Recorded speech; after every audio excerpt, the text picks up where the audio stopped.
listen to you. I don't hear well, so Talk it's loudly. important that. Hello and welcome to Ancestor House. My name is Dami Akinusi. I'm your host this evening. I'm a broadcast journalist and filmmaker at Darkling Productions, and tonight I welcome you into our beautiful space where we provide a perspective about who we are, that in terms of how we participate in community and uplift ourselves and, you know, find who we are as a people through all of the different inspirations that are around us. And in the studio today is certainly a true inspiration in the form of two wonderful women. And we are very, very happy to be doing this show about a wonderful ancestor of ours called Dr. John Henrik Clarke. Now, Dr. John Henrik Clarke, I found out about when I first came to America to shoot Malcolm's Echo, The Legacy of Malcolm X, our first feature documentary. And we actually went to his house, and it's the Dr. John Henrik Clarke house, which actually has so many artifacts and information about who we are as an African people. And it was such a blessing to be there. And 15 years has gone by. Why is it that we still pay tribute to this man? Well, we shall certainly find out today on Ancestor House.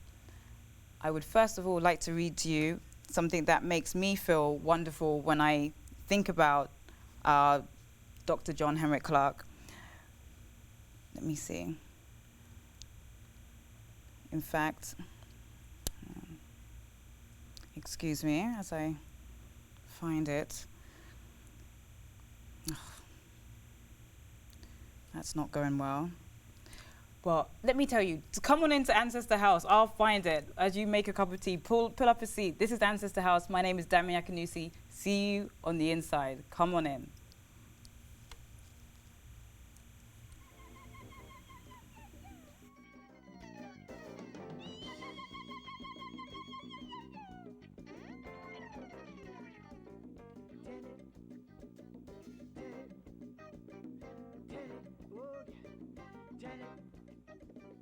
We must learn and tell our story, heal the pain and raise the glory.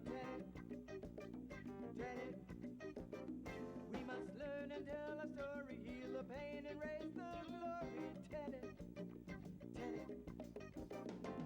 Not to know the family story is bad. Not to want to know it is worse. For to pass on ignorance to someone is like it's like passing on a curse. And it will curse your father, curse your mother, curse your sister, curse your brother. And every time you come close to Welcome to Ancestor House. As I said, I'm Dami Akinusi, and on the top there, I really wanted to read this quote from Dr. John Henrik Clarke, which last night I was actually repeating over and over again, hoping to commit to memory, and then I thought, no, actually his words were so precise and phenomenal that I want to be exactly correct. So here it is. History is a clock that people use to tell their political and cultural time of day. It is also a compass that people use to find themselves on the map of human geography. History tells a people where they have been and what they have been, where they are and what they are. Most important, history tells a people where they still must go and what they still must be. The relationship of history to the people is the same as the relationship of the mother to her child. Dr. John Henrik Clarke. I think that's phenomenal because it just really resonated with me when you really sit and think about these words. Today's show is about Dr. John Henrik Clarke, and let's just really get straight into it because we have two phenomenal women here today in the studio with us. Dr. Adelaide Sanford and Dr. Betty Dobson. Thank you. Not quite doctor, just Sister Betty Dobson. Sister Betty Dobson. Who needs the titles anyway? I'm just like, you know, You gotta earn yeah, you got, well, it's society, I mean, the divine. Let's just go there with these divine, beautiful women who have joined us today, and just your breadth of experience just in the small little conversations that we've had off set, I just can't wait to jump in because it's just an absolute blessing to have you here in the studio. So let's start off with wonderful, beautifully looking dressed as, you know, reminded me of Dr. John Henrik Clarke talking about 6th Avenue back in the day, and that would be the place where everyone puts on their Sunday best. And, you know, when you ladies walked in, I thought, oh, that's just that moment right there. Welcome. Thank you. Please, just please introduce yourself to our Ancestor House audience. I'm sure they know who you are, but just let those newcomers also know. Thank you. Well, I answer to the name Adelaide Luvinia Hines Sanford. Actually, I don't know what my ancestors would have called me. I wish I did know. But I lived with that name for these years, and I assume that it has taken on a meaning of its own. Dr. Clarke also probably never knew what his ancestors would have called him. But because of the experiences that life taught him, he kept that name. Some of us change our names. We don't want that slave name any longer, so we dance between two worlds. But Dr. Clarke was a scholar. He changed academia. He was the chair of the Department of African and Puerto Rican Studies at Hunter College. And in that milieu, you have to play a role, and he played it so beautifully. But his heart was always in Africa. One of his books that I enjoy very much is My Looking for Africa, My Search for Africa, My Journey Toward Africa. And he made Africa a reality to African people, African American people who didn't know who we were, didn't know where we came from. Our history had been obliterated, and our parents couldn't teach us what they didn't know. And because of the experience of chattel slavery, where we were not allowed to speak our language or tell our stories and keep our myths and legends and history alive, we were disjointed and broken and damaged. And in his teaching and in his taking us to the continent of Africa, I traveled with him many times to Egypt, he gave us the healing that we needed so desperately. But in Harlem, the schools were the worst in the city. Dr. Clarke lived in Harlem, but Harlem did not teach the children who they were. Even with the Harlem Renaissance, even with the Schomburg Library, even with the Studio Museum, even with the churches that are powerful and majestic, the children still were not being taught their history. And that was Dr. Clarke's mission, was to teach the history to our children so that they could hold their head high, push their shoulders back, know that they were the descendants of kings and queens, that they had genius and beauty and magnificence and creativity and intelligence. And this small, unassuming man, because he was unassuming in appearance, took on that heavy, heavy responsibility and did it so magnificently. He certainly influenced my life tremendously. And when I became a member of the New York State Board of Regents in 1986, and there in Albany, where rules and regulations are made for all education from pre-kindergarten through postdoctoral studies, libraries, museums, education in the prisons, public television, public radio, and we license and regulate 52 professions. I thought that I might be able to have some influence in terms of bringing the truth and the reality of the American story and the African story to our school system. And I went to talk to Dr. Clarke before I assumed that position. And he said, don't think you'll change them, but make sure that they know that you're there. That was the depth of his wisdom. He understood that the forces of power, the principalities and municipalities, were not going to let go their hold on the minds of our children. But I had the responsibility to make sure that they knew that I was there and what I was saying. And that's why John Henrik Clarke House came into existence. The Board for the Education of People of African Ancestry preceded the house. The board came into existence because every other ethnic group had a board or an advocacy group or a lobbyist, someone there to take care of the interests of their children. And to watch over policy That's that's exactly been right. made. We had nothing. Right. No media, no advocacy, no volunteers, no lobbyists. And so out of that vacuum came my idea of creating a board for the education of people of African ancestry. Now, I understand that we are all of African ancestry, but I'm talking about those who claim the original black ancestry. And so that board was formed to try to propel change. And as we began to meet, we found that we had no space. Wherever we went, we had to leave at a certain time. It had no ambiance, it had no validation of who we were.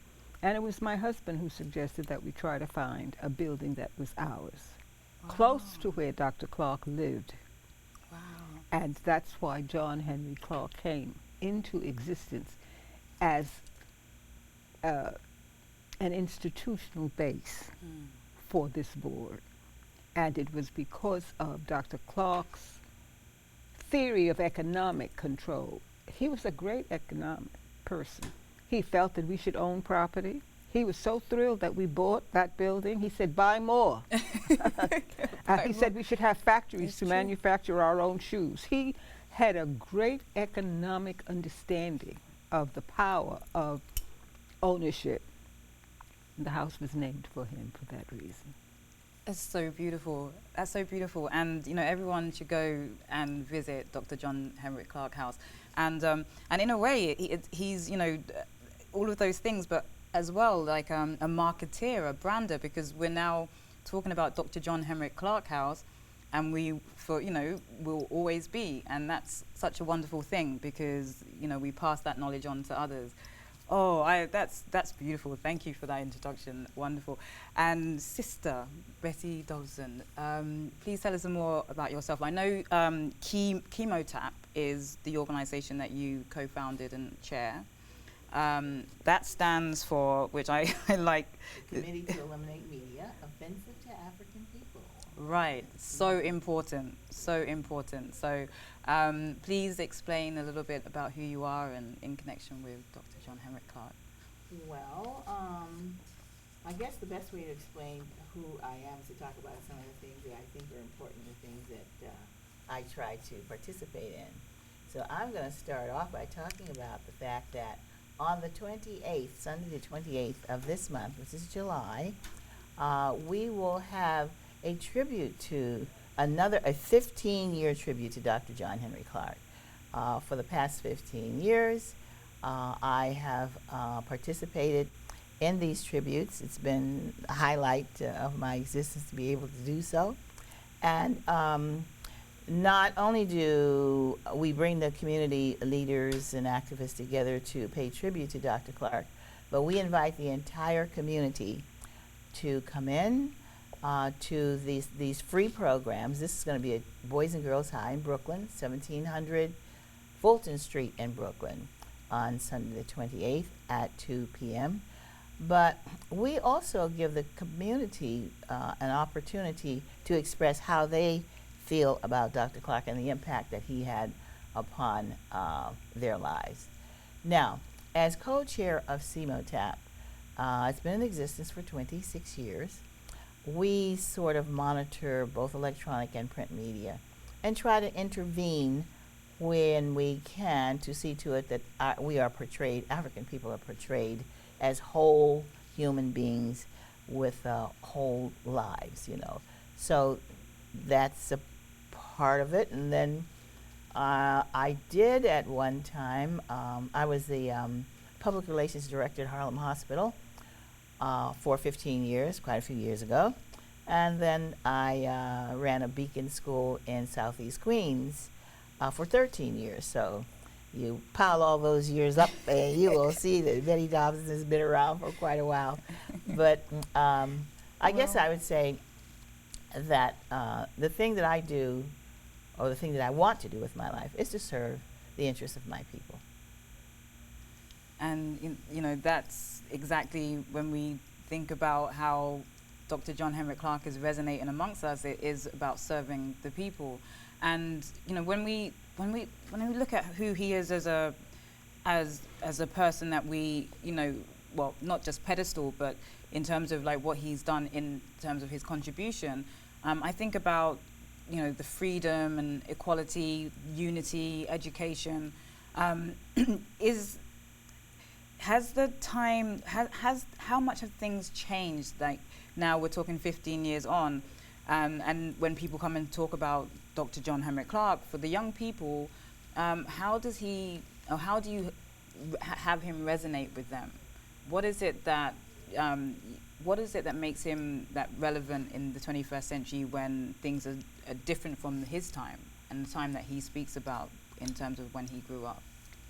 One of the ways is to help them, young people and any people who have not known of Dr. Clarke and his life, is how much he endured to become Dr. John Henrik Clarke. He was a sharecropper. His family were sharecroppers. That was what he was supposed to do.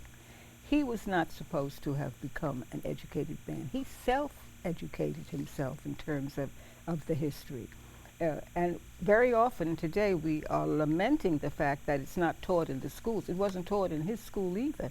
But he went to schools that were not integrated, so that you lived in the history. He had teachers who believed in him. One teacher he spoke warmly about all of his life, who said, look, stop acting silly. You have a mind and you have to use it. So even though he wasn't taught the history in a book, he was taught the history by the people who were teaching him. Their lives were their history. And then he began to look for his own identity. One of the interesting things in terms of Sister Betty Dobson and Samotap, in order to become a member of the board of the organization, the Board for the Education of People of African Ancestry, you had to have demonstrated working for your people without pay.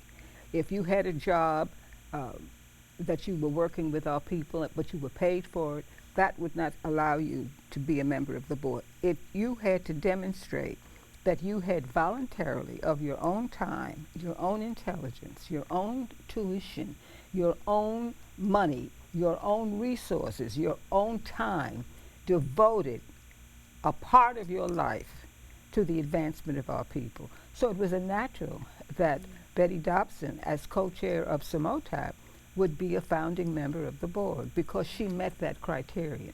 Now, there were people who were scholars, they had written, but in terms of having sacrificed a part of their life without pay for the advancement of our people, they didn't meet that criterion. Right. And many of them were rather annoyed by that. They felt that they should be members of the board. But you had to meet that criterion, and every founding board member had to meet that criteria. And they were invited because of what they had done.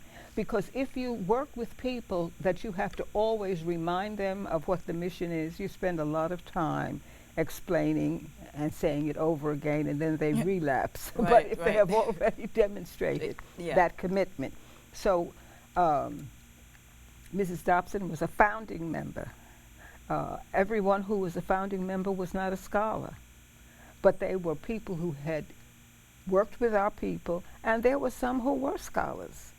Who were members of the board, of the founding board. And then there are some other scholars that have become members of the board after that, and ministers who, because of their social doctrines, were welcomed onto the board. No one has ever refused a membership. I mean, it's just, I'm like, oh, what do I need to do to get on the Well, board? many people ask that question. Well, one of the things that you had to do was help us to buy that house. Right. Because that's the only way we could have a place where we could come early and stay late and not go home at all if we didn't want to.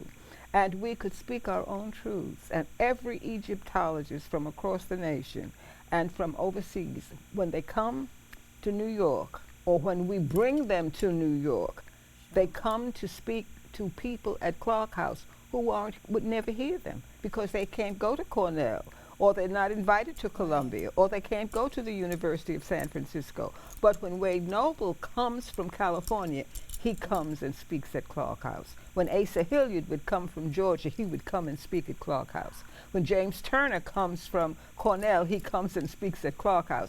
So we made Clarke House the place where the community people, the children, the parents, the elders could hear the scholarship of our people. And that was very, very, very important.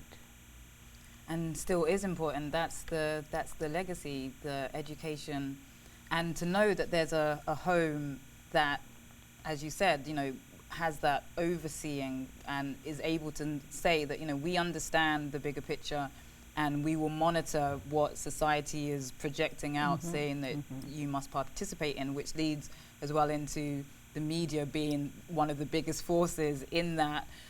In terms of our degradation, so, you know, coupled with, you know, the education and the control of media and pointing out when things are oppressive and taking that stand, it's just A natural mix. Yeah, a natural mix. So, that's wonderful, wonderful, wonderful. So, when you mentioned Dr. John Henrik Clarke, you know, he was born into sharecropping. So that's seemingly almost as one generation removed from slavery. So, you know, what was that, you know, that time for him? Because I know, you know, he's born in the South and makes his way up to Harlem at like age, you know, as a teenager, aged 18, 19, like to find the world. And as you said, it took him some time to become Dr. John Henrik Clarke. I'm on my journey. I'm sure a lot of our audience are on their journey, and, you know, to aspire to something, you know, such as what he achieved is amazing. And what are some of the things that, you know, were in place in his life that helped him reach this point where we're sitting here today and remembering his life? Well, he came to Harlem, which of course was the mecca for black culture and history, and he was able to study with the scholars who existed at that time, even if it was on a street corner. Yeah. And I think the other thing that is so important about Dr. Clarke was his effort to become who he became, is that he never stopped becoming. Even when he was totally blind, he was still writing. And when he got his final earned doctorate, because he had many honorary doctorates, he was in his 80s. When he got the doctorate that the world gives because of your academic achievement. But he wrote books, he wrote plays.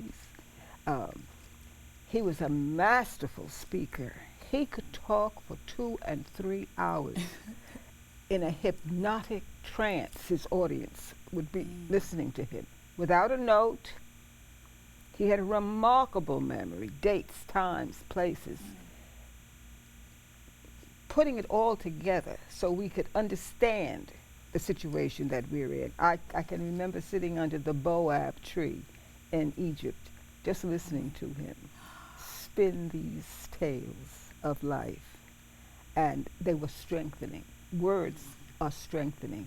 Words, they used to say, sticks and stones will break my bones, but words will never harm you. Not so. Not so.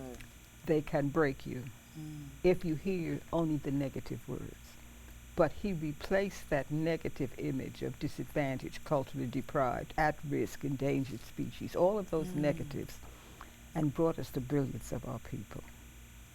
And that's what we want to keep in perpetuity for our children and for young people who are going to have children, to understand that this is what they must do with their children from the very beginning. Don't abdicate the education of your child to a school. Schooling is not the totality of education. So John Henrik Clarke House and the Board for the Education of People of African Ancestry, they are educational institutions. They're not schools, but they're educational institutions. And it seems really important that we have that, and especially as it, you know, connects with Africa in terms of that conversation, because, you know, like as you were saying, excuse me, how Dr. John Henrik Clarke would, you know, bring this new kind of light to people where it's like, oh, we are connected, you know, and this is who we are, our heritage, and gave them, you know, in a sense, permission to own that. And I think about that time, and then I think about where we are now. And when I speak to young people and I say, I'm African, and they're like, no, you're not. You're from England. Like, and I'm like, yeah, I am. I'm British, but I'm also Nigerian because that's where my family are from. And they were like, no, it's wherever you're born. And I'm like, well, that's what I used to think when I was growing up. And even though my family would always say, you're from Nigeria, I protested up until, I grew up and had an understanding that, oh, yes, actually I am from Nigeria. This is who I am. How do we, what is that? What's the disconnect that we, that the Dr. John Henrik Clarke House provides, in a sense, that a lot of young people aren't able to receive right now in their education, that gives them that ownership of Africa? Like, why is it that we're still running away from it, even though quite clearly the resources are all there, and it's not the Tarzan situation anymore? And Betty, you teach in the schools, and what's your experience been working or interfacing with young people in that way? I found that most of our younger people, and I say younger, not just students, but young adults. I don't know if it's because of the power and persuasion of the media, or that the images that are put before young people just don't have the power and strength that we would prefer that it had. I'm not so certain how many young people are still aware of the work of Dr. John Henrik Clarke. That's our job, to find ways. We're creative people. We've come through, all sorts of enslavement and all sorts of other things that most people wouldn't even consider a way of surviving through that. So we've got to find a way to help younger people to understand the importance of Dr. Clarke's life. Now, Dr. Adelaide, she mentioned the fact that he was born as a sharecropper, and that he, came up in very poor and dire circumstances. But his intelligence and his determination was such that it could not be contained and controlled. I found with my interaction with Dr. Clarke, he was a very humble man. He was, you could reach out and touch him. Even when he was blind, he would walk the streets. He was always there in the community for us, in addition to teaching in the leading universities. But what he did was so important that people like Dr. Sanford decided that we got to uplift Dr. Clarke to a point where people will see who he really was. He's got to have an institution that will teach people some of his lessons. In that Dr. John Henrik Clarke House, which is at 286 Convent Avenue, there is a beautiful hand-carved chair. And that is the chair that Dr. Clarke used to sit in. And we had a program called Sitting at the Feet of the Master. Ooh. He was the master. Wow. All sorts of people would come to hear his words, his lessons, his thoughts, his visions. And that has resonated, but not to the extent that we would like to. So we still have work to do, particularly among young people. The educational system is a dismal failure for our children, and it appears to be getting even worse now, even in college now, that they've doubled the taxation, the tuition and taxation. So it's up to us who have the wherewithal to do so, to push as hard as we can. We have to understand that nothing has ever been given to us. Everything we've ever gotten, we've worked for it, even our freedom. So this is something that we are facing. And my hope, Dami, is that in the near future, when we look at what a person like our president gave us, or some of the other leaders in our community, when we look at that and pull it together, that it'll be of great interest to youngsters, and they will want to know more and will really follow some of the dictates of his imperatives. You know, his legacy has an incredible legacy, and what we do at Clarke House is we try our very best to make it available to as many people as possible. You know, everything takes money. Yes. Everything takes dedication. Everything, you know, Time, nothing is easy or energy. simple.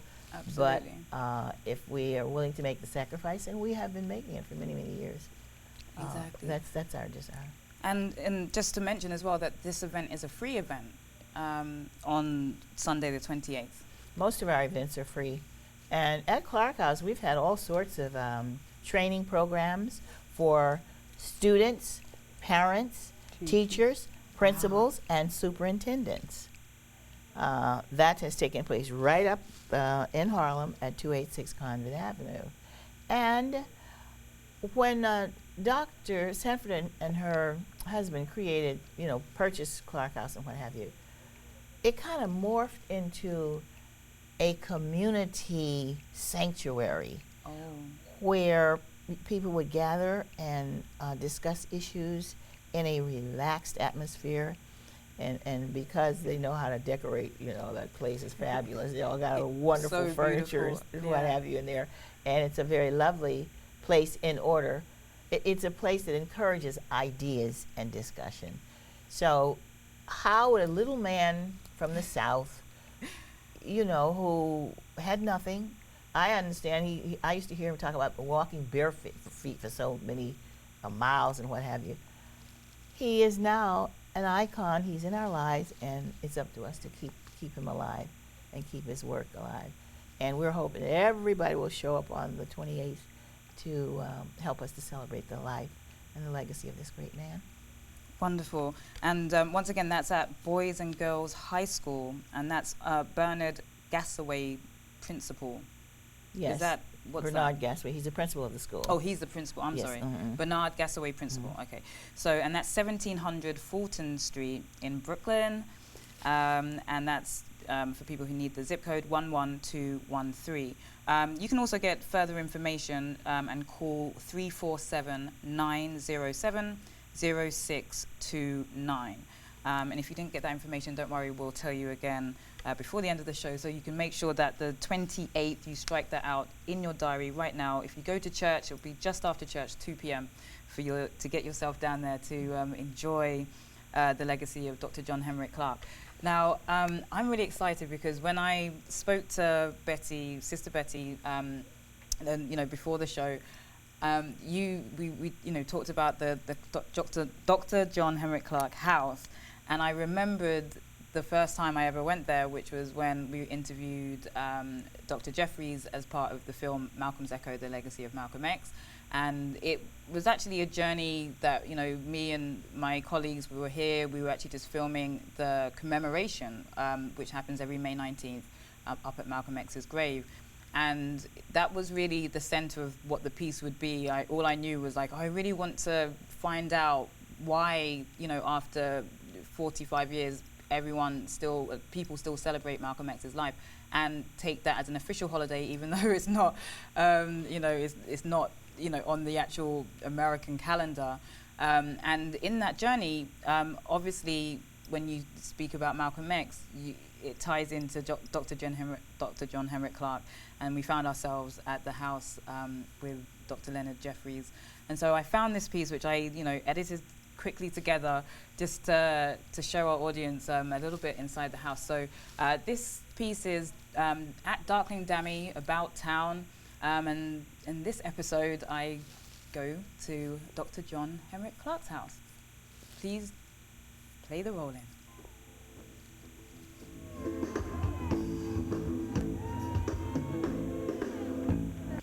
Volume. His home on 137th Street had 10,000 books in it on the African world and other parts of the world.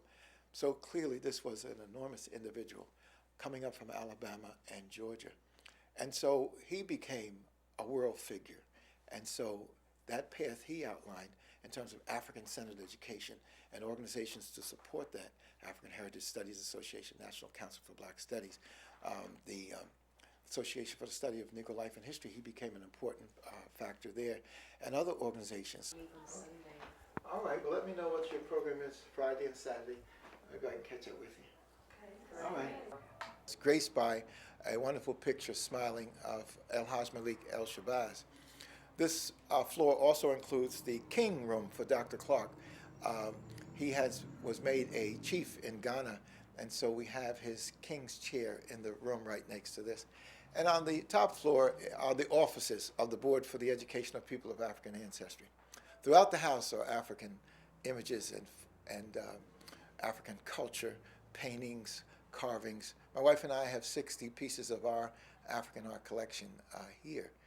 And we're very proud of how this organization was put together and the institution was sustained.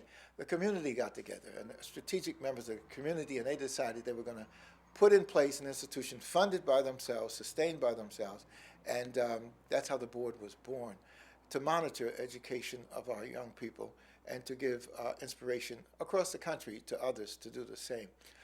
The wonderful thing about the Clarke House is that it is owned by us. It was purchased 10 years or so ago, a group of people getting together, each of them contributing, and so they obtained the down payment. All leaders are crucified, but their words will never die. Their words will never, but their words will never die. But their words will never die. But their words will never die. You might erase, accomplish what you will.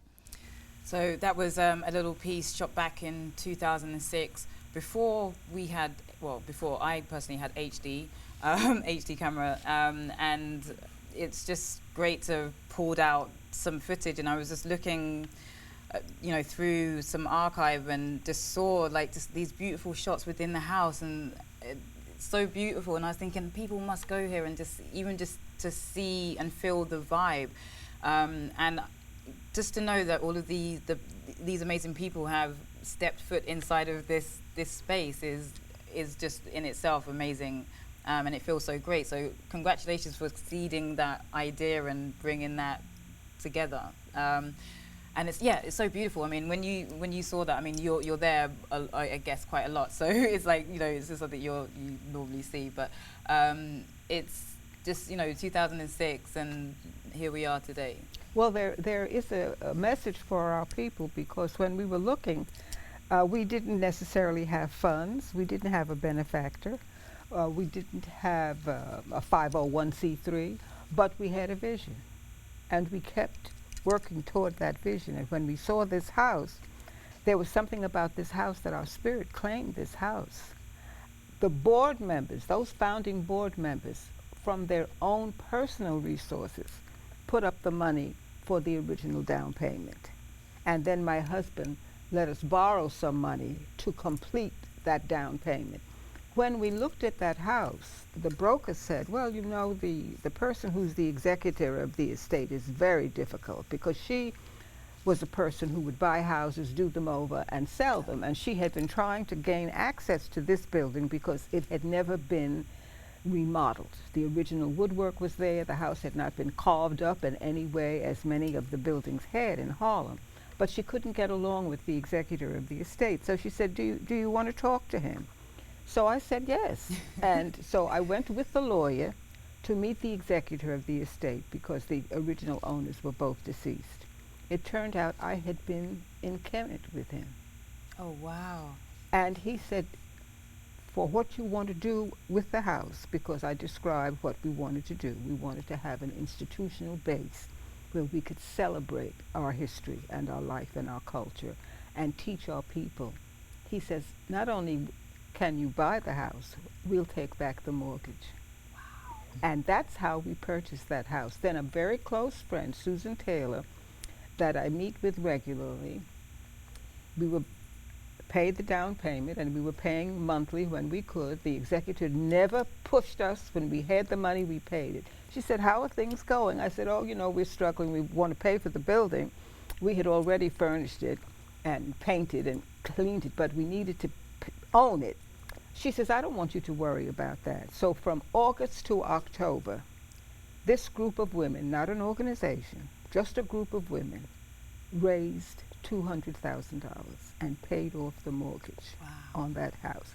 There's a quilt in that house with the names of various who have never been to Clarke House. Many of them don't know anything about the history of Dr. Clarke, but they knew somebody on that board that they trusted, and they gave. And that's how the $200,000 was raised that paid off that mortgage. And some of the people who were involved in that effort are being recognized on the 28th when we meet with the group to pay tribute to Dr. Clarke. And so there is a message in his life, but there's a message in what his life inspired other people to do. Now, when we talk about how can we get the children to know, we're enslaved people for 400 years. My grandmother and grandfather were chattel slaves in this country. I knew them in my lifetime. Wow. I am just 2 generations away from chattel slavery. It hasn't been that long. We were enslaved longer than we've been free. And you knew them. So this was what's your earliest memory of them? I had many memories of them. We would go to see them every summer as long as they lived. And I talked to my grandmother, and she knew things that she was an Igbo, and she knew it. Fortunately, she had been sold with her mother, and her mother used to tell her when she could get her privately, and old Miss wasn't around, and old Master wasn't around, always remember that you are an Igbo, and someday you will be an Igbo woman.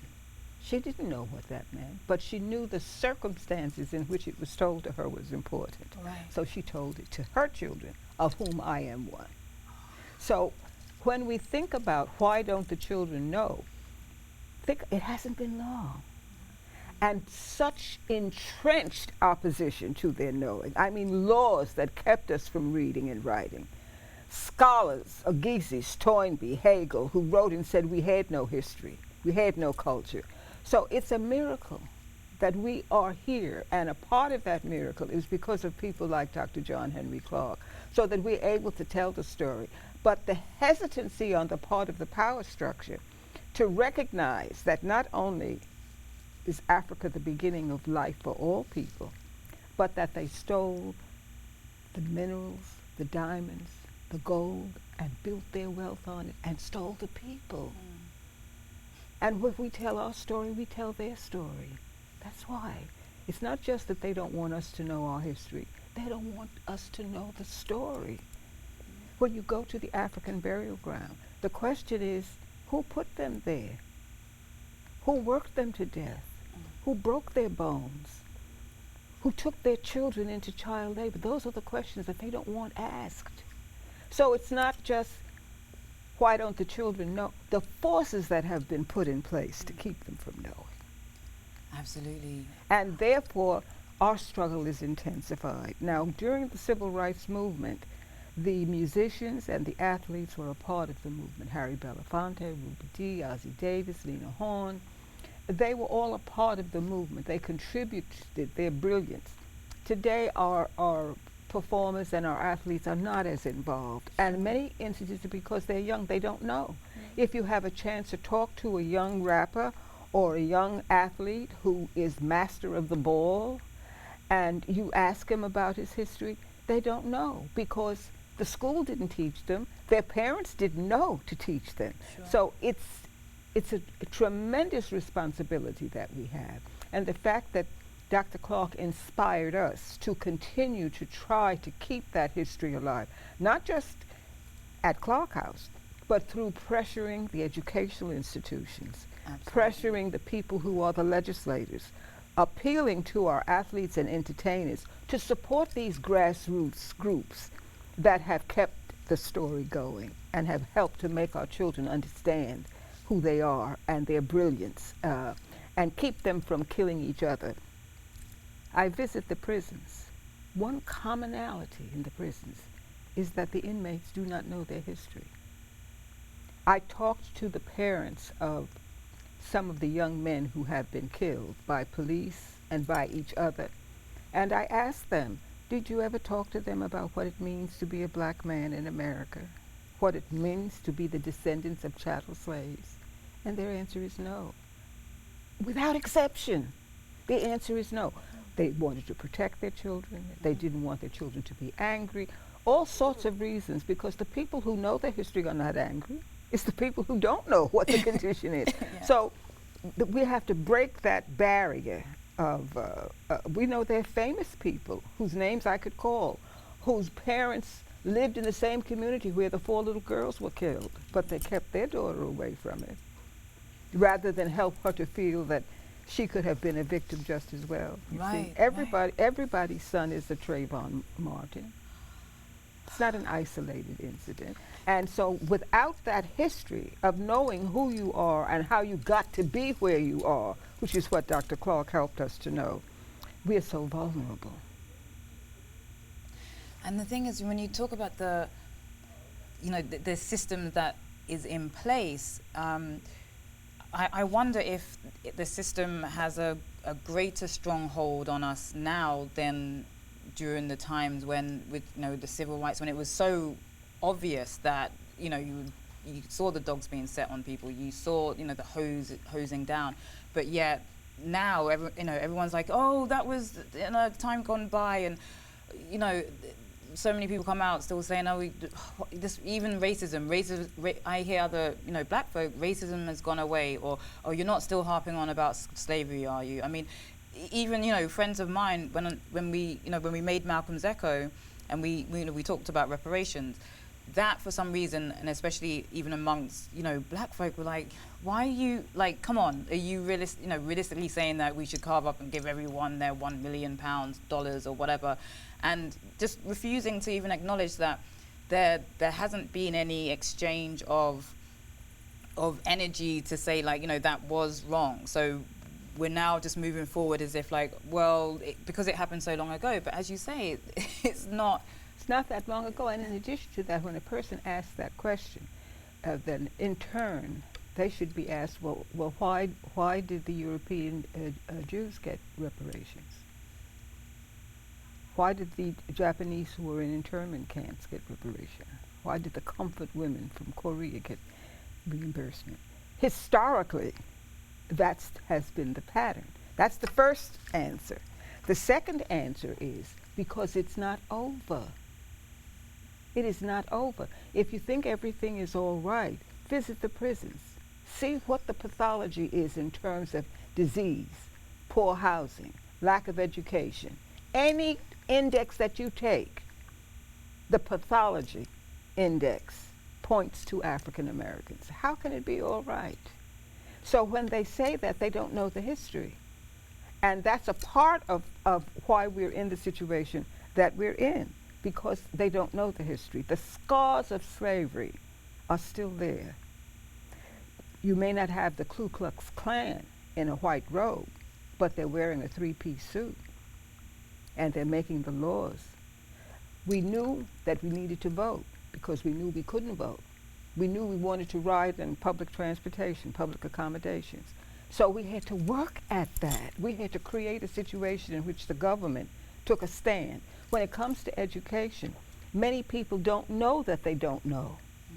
It's different from knowing that you can't vote and other people can. It's different from knowing you can't ride in public transportation, other people can. But if you don't know that you don't know, because you don't know the history of Africa, you don't know the implications of chattel slavery, which is a different kind of slavery, different from indentured servants, different from still having your own language and your God worship, still having your own humanity. If you don't understand that, you really are not able to have an informed opinion. Absolutely. And it seems like, you know, one of the vices that we have is the media.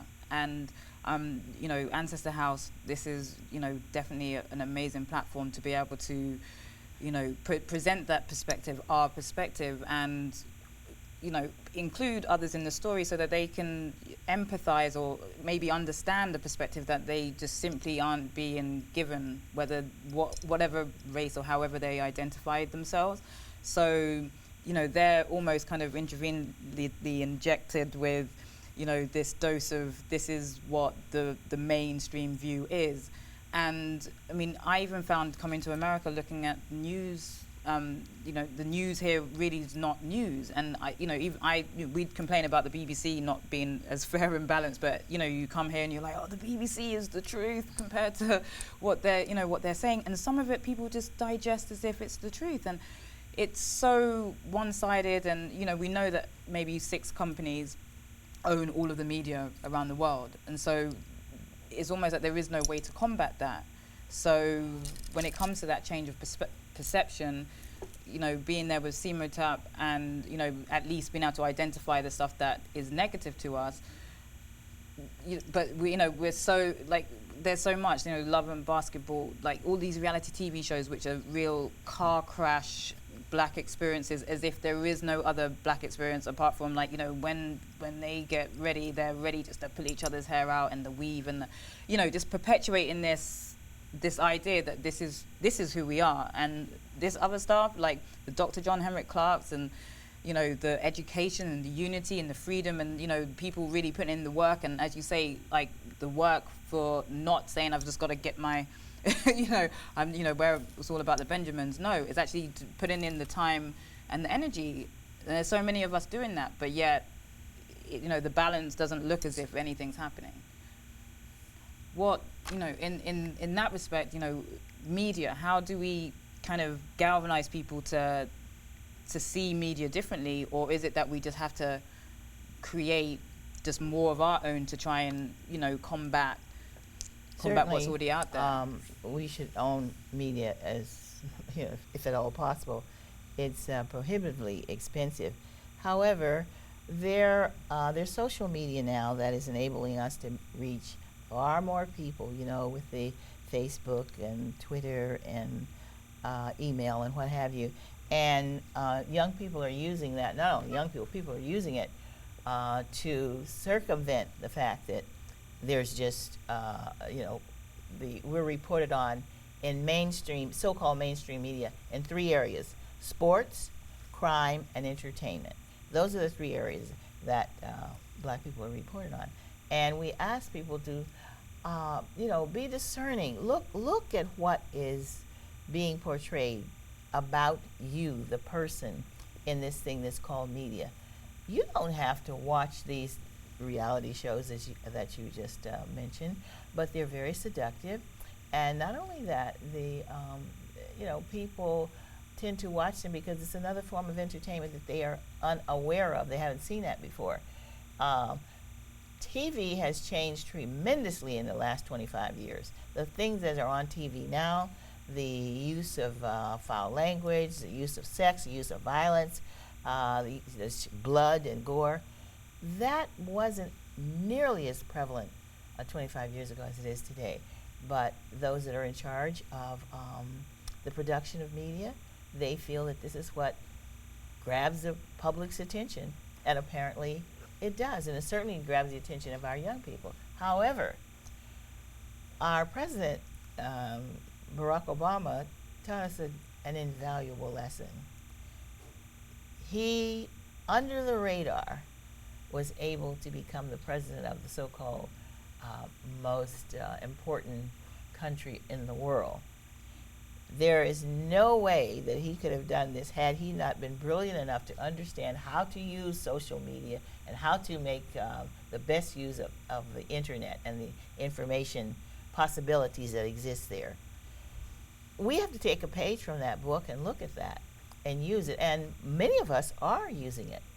I don't want to talk too much about the use of it because they'll change it, they feel that you're making the use of it to embrace your culture and your way of life, then you might end up seeing some changes.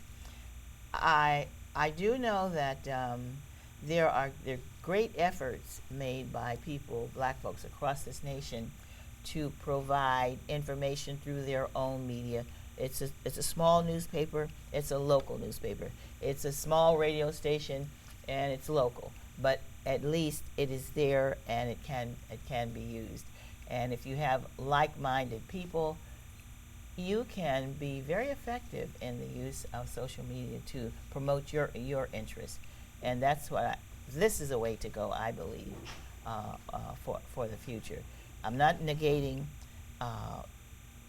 trying to be on television.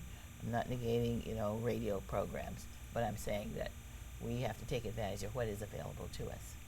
Absolutely, and definitely social media. I mean, even with this show now, it goes out here in New York, but people watch it online. My friends in the UK who are interested, so we're having that reach, which makes the world a smaller place, and we're realizing that we're majority in the world as opposed to the minority that I grew up thinking I was. But now we're on this global platform. I'm like, oh, we're actually a majority. This is just powerful, and it's a beautiful thing.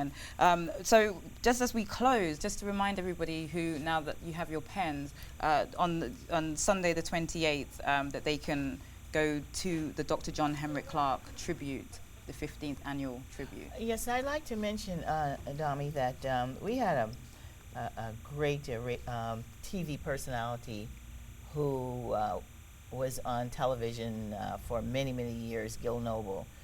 He is now an Ancestor, but his daughter will be there to represent him. Oh, wonderful. And also, and we have 30 seconds. Okay. Folks that made tremendous contributions to Clarke House, financial contributions, as Dr. Sanford mentioned. We're going to be giving awards to them. One will be a Madeline Burrell. Madeline Moore Burrell will be coming in from Chicago to receive her award. We've also reached out to Susan Taylor and also to Mike Tyson. Mike Tyson, because he also contributed to. Oh, wonderful! Yeah, so hopefully they'll show up. We don't know, but and you will be there too. This is Ancestor House, and it's been wonderful to have wonderful Dr. Adelaide Sanford and Sister Betty Dobson. Please do join us next time on Ancestor House, but make sure you get there on the 28th to Dr. John Henrik Clarke's tribute.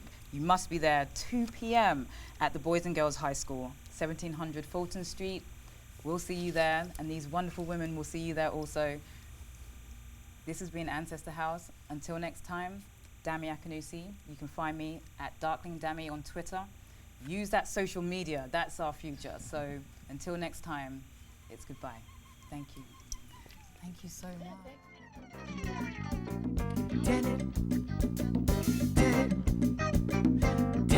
Oh yeah, tell it. We must learn and tell our story, heal the pain and raise the glory. Tell it. We must learn and tell our story, heal the pain and raise the glory. Tell it.